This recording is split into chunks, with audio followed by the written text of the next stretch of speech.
Hello everyone and again welcome back to my channel. কয়েকদিন আগে আমরা গেছিলাম ঝাড়গ্রাম এক্সপ্লোর করতে। তো আজকে সেইটারই ভিডিও তোমাদের সাথে শেয়ার করব। ওখানে গিয়ে কি কি করলাম, কিভাবে গেলাম অ্যান্ড কোথায় কোথায় থাকলাম। তো এখানে আমাদের প্যাকিং চলছিল একদম জোর কদমে। আমরা 3 নাইটস 4 ডেজের একটা ট্যুর প্ল্যান করেছিলাম। এখানে প্যাকিং করতে করতে খুব খিদে পেয়ে গেছিলো, তো একটা কেক খেয়েছিলাম। কেকটা বেশ ভালো খেতে, মিয়মরে থেকে তিরামিসু কেক। তো এটা পরের দিন সকাল সকাল আমাদের ট্রেন ছিল 6টা 20-তে। তো মা এখানে চা দিয়ে দিয়েছিল, চা খেয়ে নিয়েছিলাম। আর এখন বাজে 4:30 মতন, আমরা বেরোবো ওই 5:30টার দিকে। তারপরে আমরা সবাই রেডি হয়ে নিয়েছিলাম। রেডি হওয়ার পর দেখি আমি আর দিদি সেম সেম প্যান্ট পরে ফেলেছি কোইন্সিডেন্টলি। তারপরে আমাদের গাড়ি চলে এসেছিলো, যদিও আমরা 5:10 থেকে বুক করছিলাম আর গাড়ি অনেক লেট করে অ্যাকসেপ্ট করেছিল। যাই হোক, ফাইনালি আমরা পৌঁছে গেছি হাওড়া স্টেশন।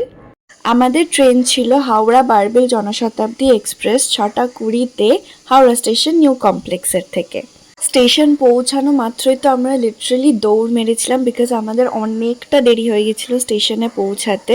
তো এই যে আমাদের ট্রেনও দিয়ে দিয়েছিল আর আমরা লাগেজ ওয়াগেজ উঠিয়ে ট্রেনে বসেও পড়েছিলাম। তা মনে হয় ফার্স্ট টাইম আমরা এতটা লেটে পৌঁছেছি স্টেশনে, যেখানে লিটারালি 4 মিনিট বাকি আর ট্রেন ছাড়তে আমরা তখন লাগেজ ওঠাচ্ছি। ট্রেনটা মোটামুটি পুরোটাই ফাঁকা ছিল, তো আমরা নিজেদের পছন্দ মতন একটা জানলার সিট নিয়ে সুন্দর ভিউ দেখতে দেখতে চলে গেছিলাম। তারপরে একটা কাকু অনেক রকমের বুকস নিয়ে উঠেছিল ট্রেনে, তো সেখান থেকেই আমি একটা বইও কিনেছিলাম যাতে টাইমটা একটু পাস হয়। সো ওই দেখো, দেখতে দেখতে আমরা পৌঁছে গেলাম ঘাটশিলা স্টেশনে। এটা ঝাড়গ্রামের ঠিক পরের স্টেশনটাই ঘাটশিলা। তো আমরা ঘাটশিলায় নেমেছিলাম। আমরা কাকড়াঝোড় আর বেলপাহাড়ি ফার্স্টে এক্সপ্লোর করব, তারপরে ঝাড়গ্রাম যাব। ঘাটশিলা স্টেশনের বাইরে থেকেই আমরা গাড়ি, অটো যা ইচ্ছে নিতে পারি। এখানেই একটা লিস্ট করাই আছে যে কোন জায়গায় কত কি ভাড়া নেবে, তো কোনো বার্গেনিংয়ের চান্স নেই এখানে। স্টেশনেরই পাশের একটা দোকান থেকে খেয়েছিলাম কচুরি আর লুচি তরকারি। তারপরে আমরা শুরু করেছিলাম আমাদের জার্নি টুয়ার্ডস কাকড়াঝোড়। আমরা একটা অটো বুক করেছিলাম যেটা আমাদের কাকড়াঝোড় গেস্ট হাউস অবধি নিয়ে যাবে। ওটা আমাদের থেকে চার্জ করেছিল 700 রুপিস। তারপরে দুপাশে রাস্তা সবুজ দেখতে দেখতে আমরা পৌঁছে গেছিলাম আমাদের গেস্ট হাউসে। গেস্ট হাউসের নাম ছিল কাকড়াঝোড় গভর্নমেন্ট গেস্ট হাউস। এটা একদম সিআরপিএফ এর ক্যাম্পের পাশেই এই গেস্ট হাউসটা। একদম পুরো ডেন্স ফরেস্টের মাঝখানে আমাদের এই গেস্ট হাউসটা লোকেটেড ছিল। পুরো চারিদিকে যেদিকে তাকাবে সেদিকেই গ্রিনারি দেখা যাবে। খুব বেশি বড় না গেস্ট হাউসটা, একদম ছোটোখাটো ঘরোয়ার মধ্যে 3টে রুম আছে আর একটা ডাইনিং হল আছে। এটা 2001-এ ইনগ্রেট করা হয়েছিল। চলো এবারে ছোট্ট একটা রুম ট্যুর দিয়ে দিই। আমরা থাকছিলাম রুম নাম্বার 1-এ, যেটাতে 2টো ডাবল বেড ছিল আর এটার প্রাইস ছিল 2500 পার নাইট। হোল রুমে 3টে উইন্ডোজ ছিল আর এটা সব থেকে বড় ছিল তার মধ্যে থেকে, যেটা থেকেও উইন্ডোটা পুরো খুললে একদম গ্রিনারি। বললামই, আমি আগে থেকেই বলছি, মানে এখানে যাই দেখবো সবই গ্রিনারি। যাই হোক, রুমে যা যা বেসিক নেসেসিটি সেগুলো সবই ছিল, চেয়ার, টেবিল, মিরর, কাবার্ড সবই ছিল। আর অবভিয়াসলি ওয়াশরুম, যেটা সব থেকে বেশি নেসেসারি, সেটাও বেশ নিট অ্যান্ড ক্লিনই ছিল। তারপরে আমরা ফ্রেশ হয়ে বাইরে বেরিয়ে গেছিলাম বাইরেটা এক্সপ্লোর করার জন্য।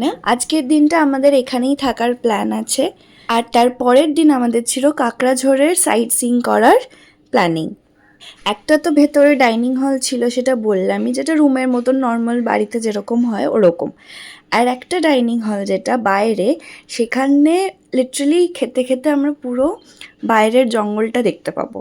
তো ওই দেখো, যেরকম বললাম আমি, এখানে যদি বসে আমরা খাই, আমরা বাইরে পুরো জঙ্গল, বাড়ির আশেপাশে এখানে আর কোনো অন্য বাড়ি ঘর কিচ্ছু নেই, পুরো জঙ্গল।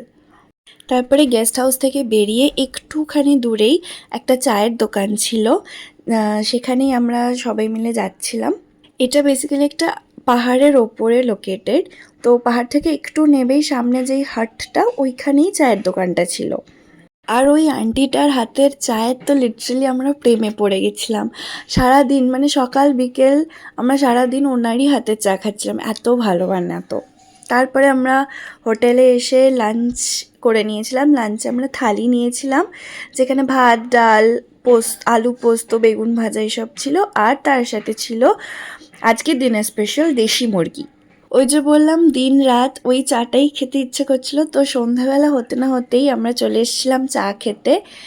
আর এখানে 4-5টা মতন ডগিজ ছিল, যারা লিটারালি আমরা যেখানে যাচ্ছিলাম আমাদের পেছন পেছন আমাদের গার্ড দিয়ে দিয়ে নিয়ে যাচ্ছিল। এনার নাম ছিল কালু, ওনার নাম ছিল ভোলু। চাটা খেয়ে আমরা অন্যদিকে রাস্তায় একটু এক্সপ্লোর করতে বেরিয়েছিলাম, তো সেখানে ওনারা আমাদের সাথে সাথে গেছিলো। পুরো যতটা গেছি আমরা, সামনে অন্ধকার হওয়ার আগে অবধি পুরোটাই গেছিলো। তারপরে বাড়ি ফেরার সময় তো পুরো অন্ধকার হয়ে গেছিলো, কোনো আলো নেই, কিচ্ছু নেই। লিটারেলি আমরা টর্চের আলোয় গেছিলাম। শুধু আমাদের গেস্ট হাউসের ওখানেই যা আলো ছিল, বাকি পুরো রাস্তায় একটাও আলো ছিল না। এরম অন্ধকারে পাহাড়ে উঠতেও মজা লাগছিল, বেশ মানে আলাদাই একটা এক্সপিরিয়েন্স। পাশে ব্যাঙ ডাকছে, অন্যান্য আরও পোকামাকড় কিচিরমিচির করছে, মানে দারুণ। তারপরে রুমে এসে আমাদের পেটেন্ট খেলা, আমরা সবাই মিলে আবার উনো নিয়ে বসেছিলাম। এটা যদিও বা নতুন উনো, হ্যারি পটার থিমড উনো। তারপরে বিকেলে স্ন্যাক্সের জন্য ছিল এখানকার স্পেশালিটি শালপাতা মুরগি। সেদিনকারটা যদিও বা শালপাতায় মুড়ে গ্যাসে বানানো হয়েছিল, কাঠের জালে নয়, বাট আমরা খুব এনজয় করেছি এই নতুন ডিশটা। পুরো অন্যরকম খেতে আর দারুণ ছিল খেতে এটা। পরের দিন কি করলাম সেটা নিয়ে দেখা হচ্ছে পরের ভিডিওতে। বাই।